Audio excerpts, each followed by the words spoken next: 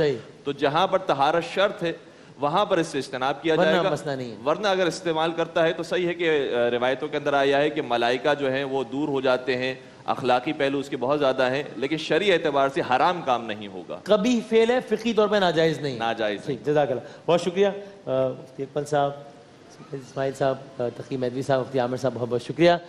شان علم ہمارا اگلا سیگمنٹ ہوتا ہے، اس میں ہم کوئز مقابلہ وغیرہ کرتے ہیں، اور علماء سے اجازت لینے کے بعد انشاءاللہ ہم شان علم میں حاضر ہوتے ہیں وقفے کے بعد. رمضان یوں آ گیا بن کے رحمت یہ پھر چھا گیا، کیسے تجھ سے کروں سامنا، گر رہا ہوں ذرا تھامنا، خالی دام